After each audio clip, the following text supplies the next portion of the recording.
Welcome to Lawyers in the House with Motley.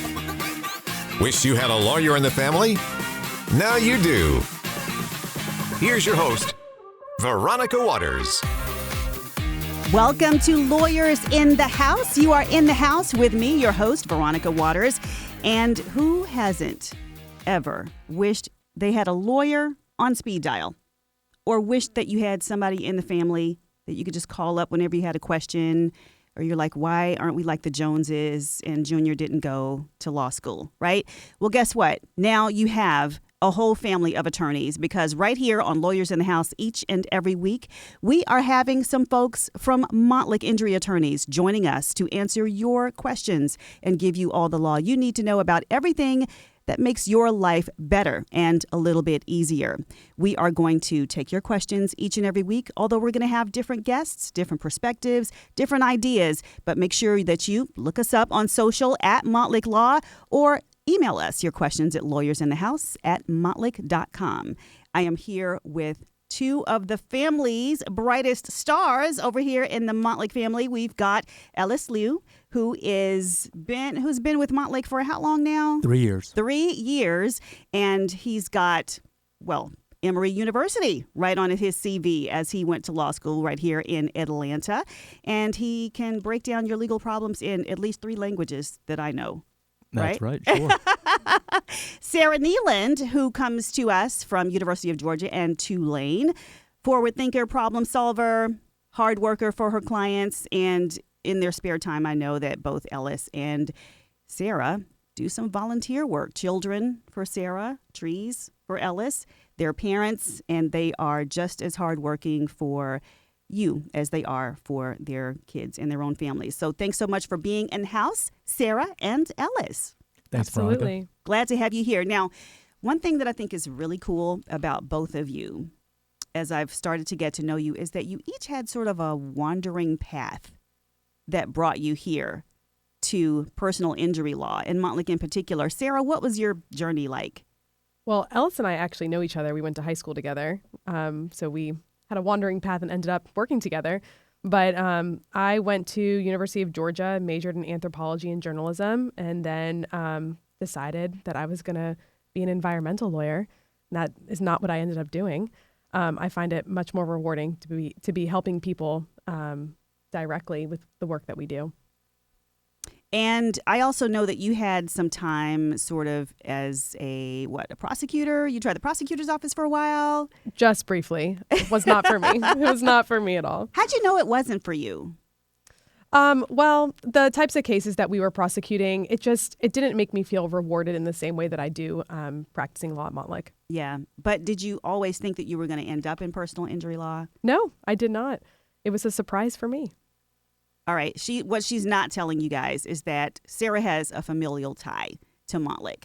And I don't know why she's burying the lead on that, but she's got family members already at Montlick. And I've always been asking folks, was there family pressure to go into the business? No family pressure at all.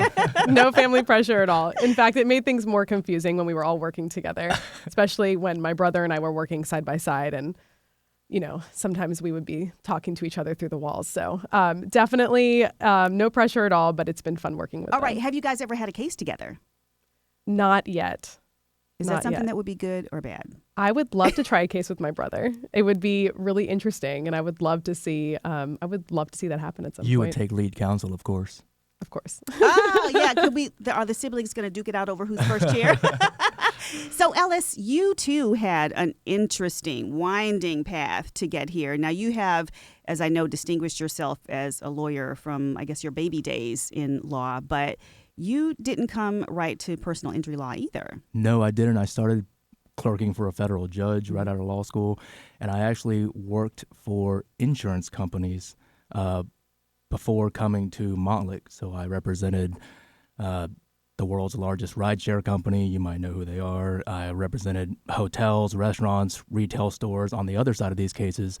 And I realized that while that was rewarding and interesting and I learned a lot, I think it would be a better fit for my personality to be on the other side and help people when they're really hurt and need an advocate on their side for these traumatic times. What's fascinating about what you said is that's what we're here to talk about today. It's insurance and how to make sure that you are truly protected by insurance. And that's a big deal. And I know one that you guys probably are scratching your heads at a lot of the time when you see some of the decisions that folks like me make. So we're going to talk to folks about how exactly they can be protected, what are the do's and don'ts, and what happens when you're not. I think my first question would probably be something super basic like, what does insurance actually protect? It can protect a lot of things, just depending on the type of coverage that you decide to purchase. And that's the biggest problem, is because a lot of people really aren't told what type of coverage they are actually purchasing. So it can protect you from when you hit somebody and cause an accident. And it can also be the type of coverage that protects you if you are hit by someone who does not have enough coverage to cover your injuries or your loss, or does not have any coverage at all. What do I need to know about those sort of limits? I mean, I would just think that I would go to my insurance agent and I don't need to really know what's up. I'll just like, here, tell me what to do. So if you get in a car crash, for example, you'd expect the other person to have some sort of insurance coverage to cover any sort of medical bills you have, any expenses you have, any lost wages you have. But in Georgia, the law is that they only have to have $25,000, which sounds like a lot, and in most cases, it can be enough. However, you can also purchase insurance coverage for yourself called uninsured motorist coverage. And there are 3 common reasons that you need uninsured motorist coverage in Atlanta. One, if you get in a car crash with a hit-and-run driver who hits you, doesn't stop, flees the scene, you don't have their insurance information at that point, so you will need some of your own insurance coverage to protect yourself. The second reason is another scenario is if you get in a car crash with somebody who does stop and they do pull over, but they only have minimum limits, and that's not enough to cover very severe injuries, or if you're out of work for several months due to your injuries. And then the third reason is if you get in a wreck with somebody who does stop, they don't flee the scene, and then it turns out they don't have any coverage, which is very common, more common than you'd expect. They have no insurance at all on their car. They're what some people call riding dirty.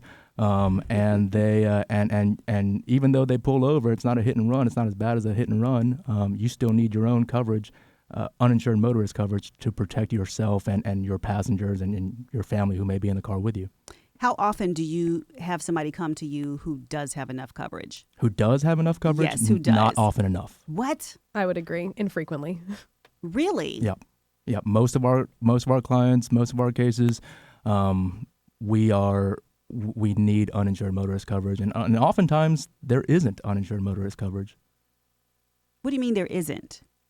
Our own client who could use additional coverage for themselves in this incident, they did not select uninsured motorist coverage when they purchased their insurance policy. But it's available no matter where I got my insurance. Yep. It's absolutely. always available in Georgia. And actually in Georgia, in order to not have this coverage, you have to actually sign a sheet of paper opting out of having this coverage. But a lot of times when someone is sent the insurance documents to sign, it's been checked. The boxes have been checked by the insurance broker, and they don't really know exactly what they're signing. And so it's news to them when they need to use uninsured motorist coverage, and they find out later that they may not have it at all. So it's really important to ask your broker and say, what type of coverage am I purchasing? And you want to always maximize the amount of uninsured motorists that you can buy. And of course, shop the rates and find it for the cheapest premiums. You have no idea what's going to happen. And you could be hit by someone, and then you need to use that uninsured motorist coverage. And if it's not there, you're out of luck. Speaking of shopping for insurance, Sarah, what does it mean when your agent or your broker tells you about full coverage? If you have full coverage, that means that you have liability coverage to protect you when you hit somebody. Hopefully that doesn't happen, but in the event that it does, but also that you have enough coverage to protect yourself. You have uninsured motorist coverage also. And there are 2 different types of uninsured motorist coverage. 3 if you're considering opting out as one of them. I don't consider that really coverage. But you can have add-on coverage, uninsured motorist coverage, which basically means that if you're hit by someone and let's say they have the minimum limits of $25,000, but your injuries, your lost wages, your pain and suffering exceeds that, then you can have add-on coverage in the amount that you've purchased in uninsured motorist coverage available to you. But if you elect to have what's called reduced by or also traditional coverage, then that type of coverage may not be available for you depending on what type of coverage you have. It's solely based on what type of coverage the person who hits you had. And it's really confusing. I know that sounds confusing. This sounds like a freaking maze right here. I mean, I'm completely lost. I wouldn't know the first decision to make or the first thing to ask for. And I'm assuming that my agent is going to just point me in the right direction and tell me what exactly I need. Whether an agent or a broker, I'm not sure if they're the same thing.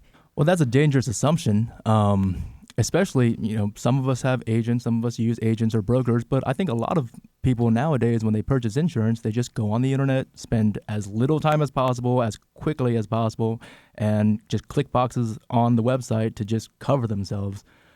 So if you're purchasing what might be called full coverage, or if your agent is trying to sell you full coverage, does that typically include uninsured motorist coverage, Sarah? Well, it may include uninsured motorist coverage, but you may have elected to have what I was just talking about, that reduced by or traditional coverage, which is really wouldn't be full coverage if you're in, let's say, this situation. So let's say you're hit by someone who has $25,000 of coverage and your uninsured motorist coverage is that reduced by coverage that I was talking about, and I'm going to explain it. And you had $25,000 of uninsured motorist coverage to pursue, or what you thought you had. It's reduced by whatever you get from the liability carrier, from the person who actually hits you. So $25,000 uninsured motorist coverage reduced by the amount that you get from liability, $25,000, is in effect zero. And you actually have no coverage, even though you may be paying for this uninsured motorist coverage. So it's really important to always have add-on uninsured motorist coverage so you do not have to worry about what happens if someone hits you and has coverage or does not have coverage. Is it possible for me to have too much? Can I be overinsured? Is that a thing? No. No. Absolutely not. No. Okay, that's good to know. You cannot have too much. Is that like under the umbrella policy type thing or whatever? So you can have umbrella coverage, and actually you can add an umbrella to not only protect your home, but also your uninsured motorist coverage. It'll just add on to the maximum limits that you actually got from your auto carrier for uninsured motorists. So an umbrella insurance really is just, it can protect you. It can protect if you cause an accident and you injure someone. It's just extra coverage to help protect you and your family. Okay, this is really good to know, and I am already, the wheels in my brain are spinning, because if it's okay, I think I'm going to have you guys actually look at my insurance, because I really need to know whether or not I'm protected, and you can be honest and tell me if it looks good or if it's not. So I want everybody to stick around and kind of listen to that. Maybe we can all get a lesson from that. It's Lawyers in the House with Ellis Liu and Sarah Nealand right here on WSB. You are in the house. This is Lawyers in the House with Montlick on WSB. I'm your host, Veronica Waters, with some amazing and stellar attorneys, Sarah Nealand, Ellis Liu, talking to you about all the things you need to know about how to be protected with your insurance. And Ellis and Sarah have been dealing with these cases for years, so they've got a lot of little nuggets that I know can help us. Ellis, in particular, are there things that I should or shouldn't do if I've been in an accident? All right, give us a call, 1-800-LAW-NEED. Call a lawyer. Do not talk to any insurance companies until you talk to your lawyer. The insurance companies, they're smart, they're sophisticated, and sometimes if you don't know any better, you can do things that will harm your case. For example, let me tell an example. Case I just had last year. I had a client who got in a car crash, terrible car crash in Buckhead. He was rear-ended, severe injuries, and he's literally on his way to the emergency room right after the car crash when the other person's insurance company called him and tricked him into settling his case right there on the phone while he's under duress in a stressful situation. They offered him $1,000 for medical bills. He didn't know any better. He accepted it. He said yes, and that's a verbal binding contract. And they did a recording of him right there on the phone so he can get his $1,000, and they tried to enforce that. Now, we were thankfully able to overcome it and still settle and win his case for him.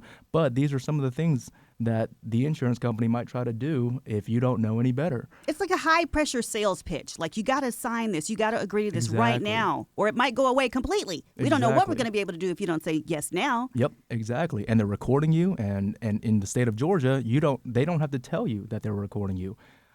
So they're recording every phone call that you have with them. So, for example, if they call you and they ask you how you're doing, and you say, "Oh, I'm doing fine," well, they could use that against you later when you try to present an injury claim, because you don't know that you've just told them that what could be interpreted as "I'm not hurt." So you've got to be really careful, and not just right after a car crash, but in the days and the weeks that follow a car crash. It's very common, especially with large insurance companies, commercial carriers. They could send a private investigator to stake you out to verify your injury. They'll be looking. They'll go to your house early in the morning. They'll follow you to work. They'll comb over your social media. Oh, absolutely, absolutely. That's a great point too. They will. So you got to be very careful. Call your lawyer as soon as possible. Call our firm, 1-800-LAW-NEED. It's free. It doesn't cost you anything at all. Just give us a call. We'll make sure that you're protected and you don't do anything that gives them ammunition to use against you. That is so helpful to know, Ellis, and really sounds like good news that you were able to come through for that client in Buckhead.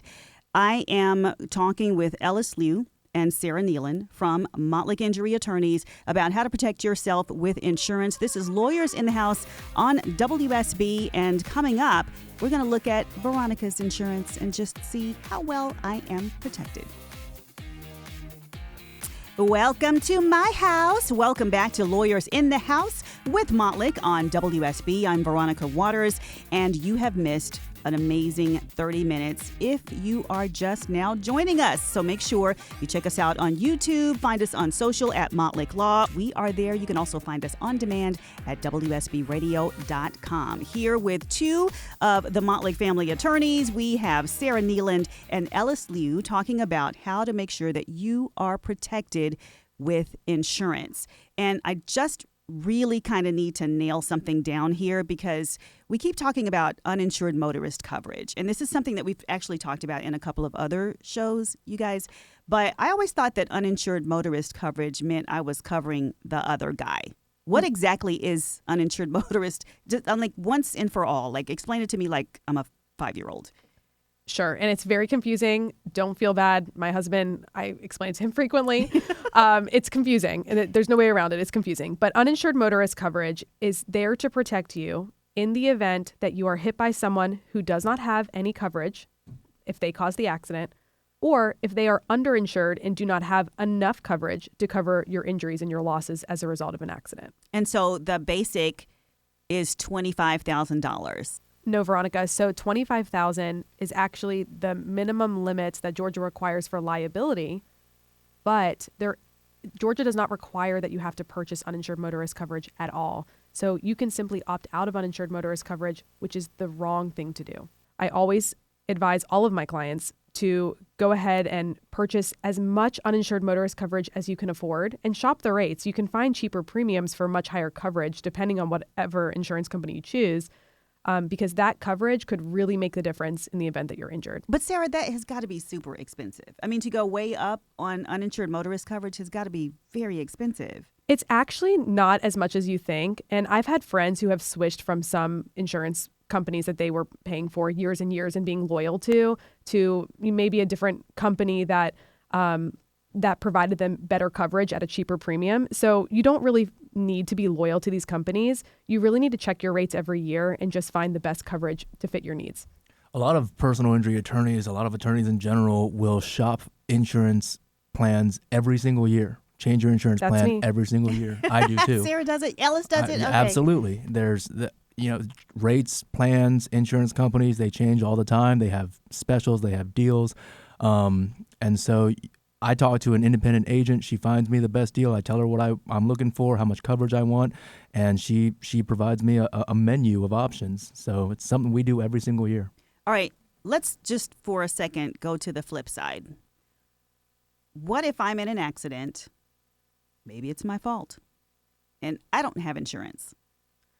it's a scary position to be in, because what you're doing to yourself is you're opening up yourself and your family possibly to possibly being sued personally. And if that happens and there's a judgment against you by a court and you can't pay that judgment, you may have to declare bankruptcy. And that could affect your entire life. So it's so important to protect yourself so you're never in a situation. Insurance is here for a reason. It's there to protect you and to protect other people that you may harm if you're in an accident. So it's always important to make sure that you're protected. Yeah.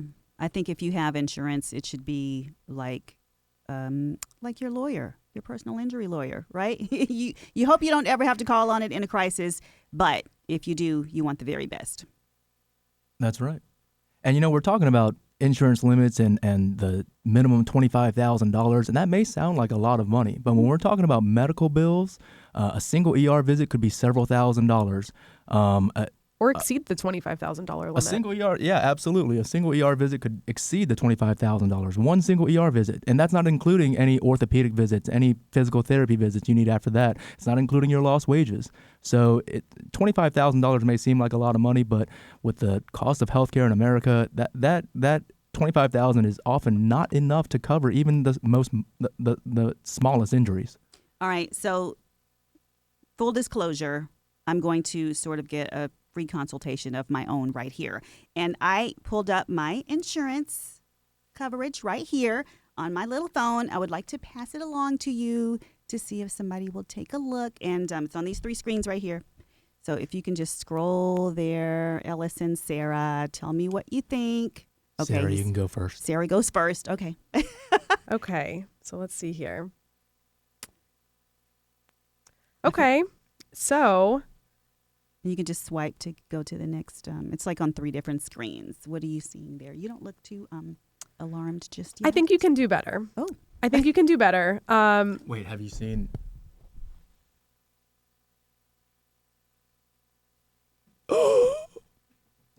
I see. Okay. Oh, so boy. you can definitely do better, Veronica. I'm not going to call out what insurance company this is, but I think you can definitely protect yourself a little bit more. I would tell this to any of my clients as well. Max out your liability coverage, which that could mean with what the extent of what you can do with each insurance company is going to vary. So max that out, because liability coverage protects you in the event that you cause an accident with someone else. Now you have limits that you can definitely improve on, as well as your uninsured motorist limits, because again, you never know who you're going to hit by and what type of coverage they're going to have.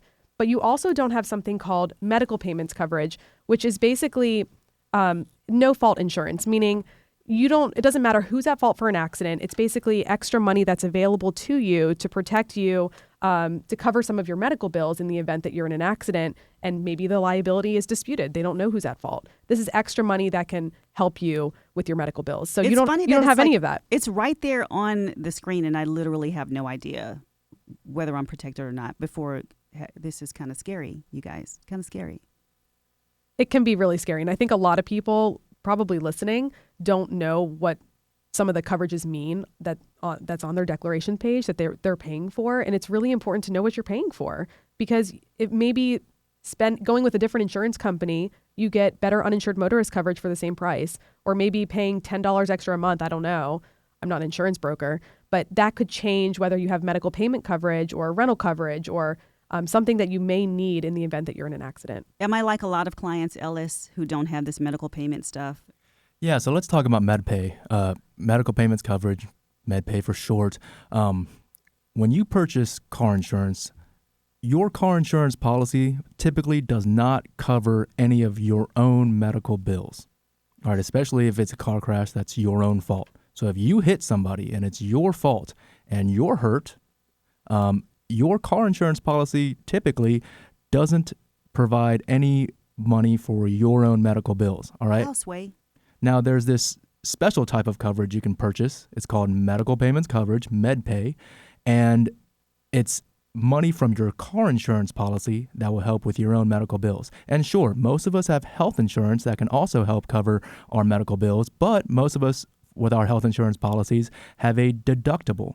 And so yeah, you have health insurance, but your health insurance might not start covering you until you have $1,500 in medical bills or $6,000 in medical bills. So where are you going to get that deductible money from? The $1,500, the $6,000 deductible? Well, that can come from your car insurance policy under your MedPay coverage, but it's a special type of coverage. You got to ask for it. You got to pay extra for it. It's not very much extra, especially given the benefit that it can provide. But I got to be proactive and ask for it. It's not just going to be something that's offered, which is crazy because I would think that my insurance agent or company would say, here, buy this, you need that.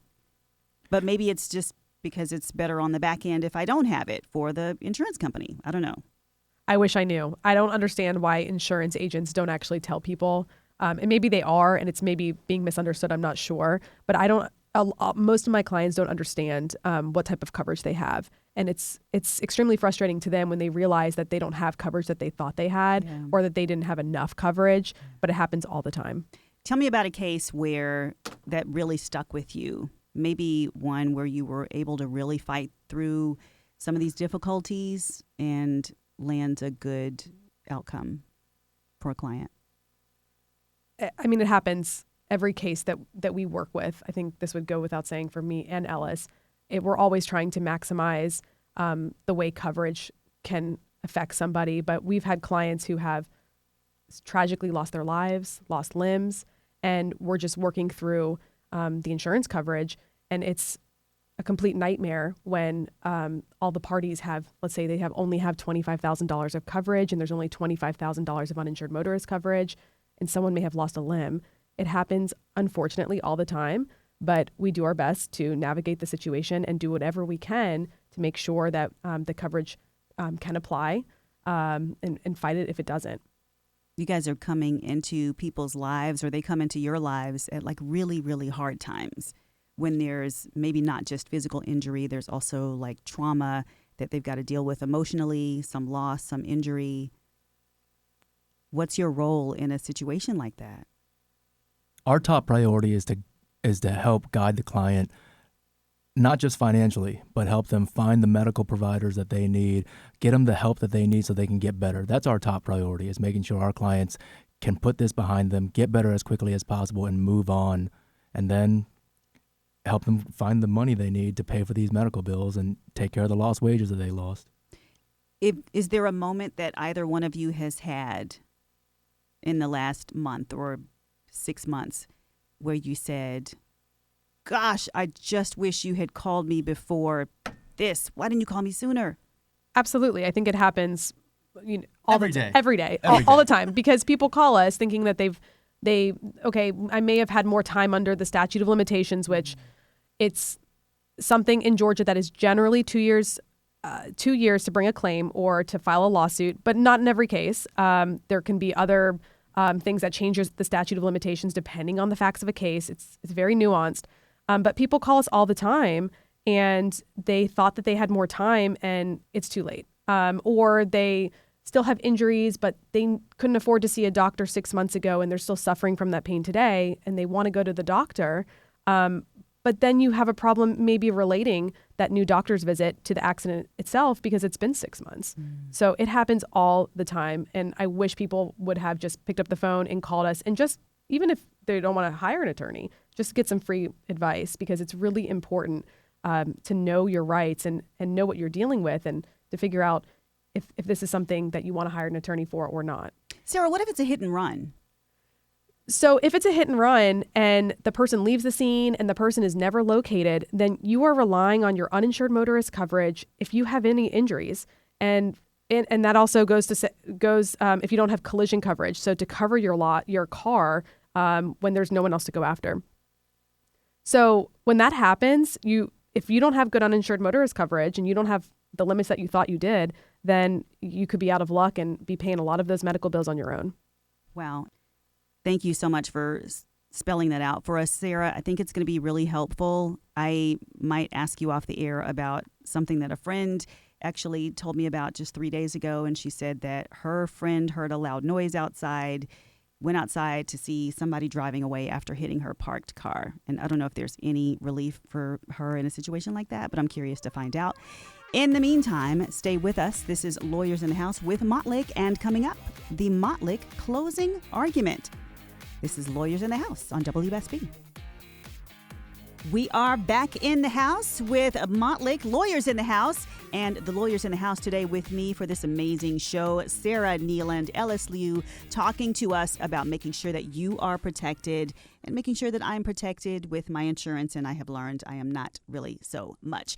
But we were just talking off air, Sarah, about this friend of a friend who saw that somebody had driven away after hitting her parked car, and they just kept going. Does she have any relief ahead of her? That's awful. And unfortunately, we hear this all the time. It really depends on if she has collision coverage on her policy, because collision coverage will cover her car in the event that it's hit by another car.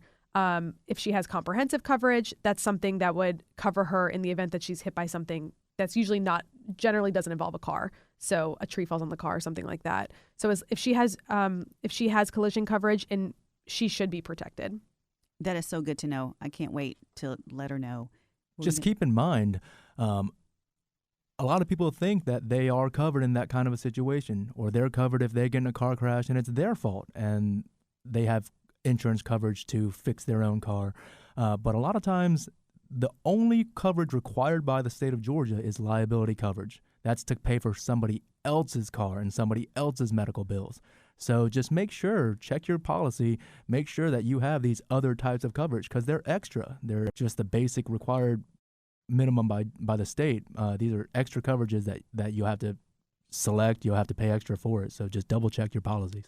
That brings us to this week's Mottlick closing argument. Each and every week, we promise you that there is a nugget that you're going to be able to walk away from us with that's going to help improve your life or the life of your loved ones. Somebody you know, somebody you love. This is what you want to pass along to them. So the Mottlick closing argument, Ellis, let's make it.